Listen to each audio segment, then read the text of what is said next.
کیا سر پر اسکارف نہ لینا ایک برا کام ہے؟ بات یہ ہے کہ اللہ تعالیٰ نے قرآن کریم میں عورتوں کو یہ حکم دیا کہ جب تم بالغ ہو جاؤ، بڑی ہو جاؤ، تو اپنے سروں کو ڈھانک کے رکھو، اپنے سینوں کو ڈھانک کے رکھو. ٹھیک ہے، یہ قرآن شریف کا حکم ہے نا، کسی اور جگہ تو نہیں نا. ہم مسلمان ہیں نا، تم مسلمان ہو نا، جی قرآن شریف کو مانتی ہو نا، جی اللہ تعالیٰ کی کتاب ہے، یہ مانتی ہو نا کہ اللہ تعالیٰ نے اس پہ حکم دیے حضرت صلی اللہ علیہ وسلم کو جی ہمارے لیے. تو اسی میں جی قرآن کریم میں یہ لکھا ہے کہ سروں کو ڈھانک کے رکھو اور اپنے سینوں کو ڈھانک کے رکھو تاکہ لوگوں کے غلط نظروں سے بچ کے رہ سکو. اور عورت کا جو تقدس ہے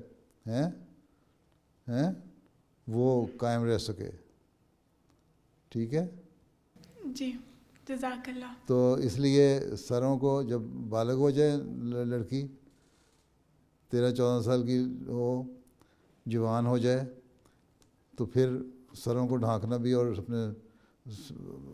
اپنا کوٹ پہننا، اپنے سینوں کو ڈھانکنا بھی اچھی بات ہے، اور یہی حکم ہے اللہ تعالیٰ کا، اور ہم نے وہی حکم کرنا ہے جو اللہ تعالیٰ نے ہمیں حکم دیا. ٹھیک ہے، جی ٹھیک ہے نا. جزاک اللہ. جی اگر ہم مسلمان ہیں تو پھر عمل کرنا چاہیے پوری طرح، اور اگر نہیں مسلمان تو پھر جو مرضی کریں. ٹھیک ہے، جی ٹھیک ہے. اے شخص تو جان